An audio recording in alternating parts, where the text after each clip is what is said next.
Sanae Takaichi wants Japan to get tougher on China. She talks about security first, stronger defenses, and tighter control over technology. But here is the problem. What happens when the country you see as your biggest risk is also one of your biggest customers? This video breaks down the hard line often linked to Sanae Takaichi, and why Japan sounds ready to break away from China, but is not actually doing it. It looks at trade, factories, technology, and supply chains to show what is really happening beneath the tough talk. By the end, it will reveal the core dilemma Japan is facing today. Can it protect its security without breaking the economic engine that keeps the country growing? So what exactly is this hard line everyone talks about? And why does it sound like Japan is preparing for a clean break with China? Under Sanae Takaichi, Japan's political language has shifted. Her thinking puts national security at the center of almost everything: defense, technology, trade, and even supply chains. The core idea is simple: security and growth are now tied together. In this view, economic strength does not just come from free trade or low costs. It comes from control, resilience, and the ability to withstand pressure from outside powers. Takaichi has often described the regional security environment as worsening. She has pointed to rising military activity around Taiwan and to export controls used by Beijing as signs of what she calls economic coercion. In her framing, Japan cannot treat trade and technology as neutral anymore. They are tools that can be used for pressure and therefore must be protected. This thinking shaped support for Japan's 2022 Economic Security Law. That law gave the government more power to protect critical infrastructure, secure supply chains, and tighten controls on advanced technology, like semiconductors and quantum research. Under Takaichi's leadership style, this approach has been pushed even harder, with talk of higher defense budgets and stronger crisis response systems. The Takaichi Doctrine treats trade, investment, and technology almost like extensions of defense policy. Economic ties are no longer just about profit. They are about risk, leverage, and national survival. But here is the question that keeps coming back. Can Japan really afford to act on this thinking fully? If Japan truly tried to cut China out, what would it actually be cutting away? The answer starts with scale. China is still Japan's largest trading partner. In 2024, total trade between the two countries was just under $300 billion. In yen terms, Japan sold close to 19 trillion yen of goods to China, while buying more than 25 trillion yen in return. That left Japan with a large trade deficit with China alone. At first glance, a deficit might sound like weakness, but in this case, it shows how deeply connected the two economies are. China is not just a buyer of finished Japanese products. It is also a core part of Japan's manufacturing system. Japanese companies send high-value machinery, chemicals, and components to China. Chinese factories turn many of these into electronics, consumer goods, and parts that flow back into Japan or into global markets. These are not simple buy and sell relationships. They are shared production networks built over decades. Decoupling versus de-risking. This is where two important words matter. Decoupling means a sharp and broad break.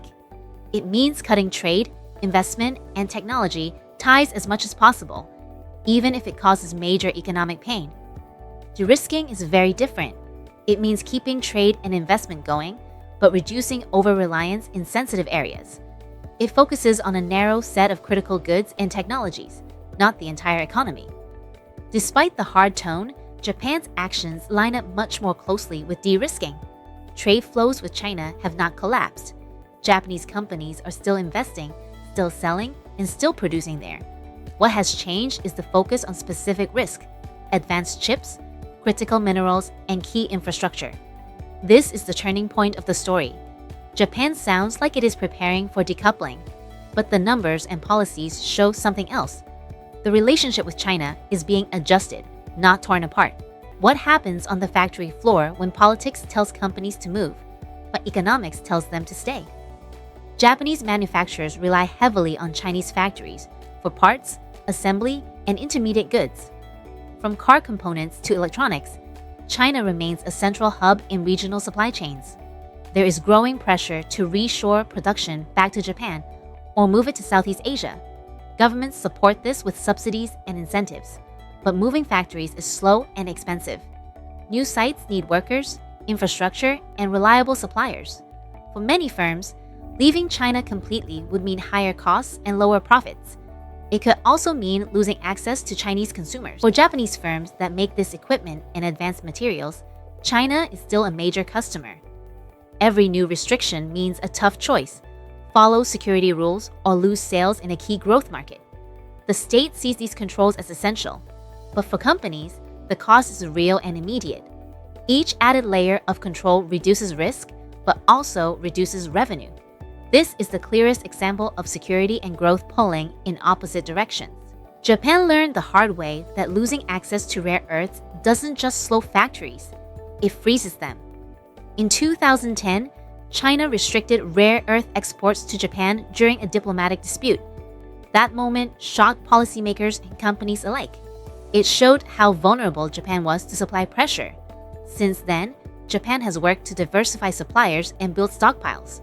It has invested in projects outside China and improved recycling, but China still dominates processing for many critical minerals. So when new export restrictions appear, warnings about economic coercion reflect a real and ongoing concern. More than a decade later, Japan is safer than before, but not free. Some risks can be reduced, but not erased. So what does all this add up to? Is Japan truly breaking away, or just changing the rules? On the political side, the message under Takaichi is clear.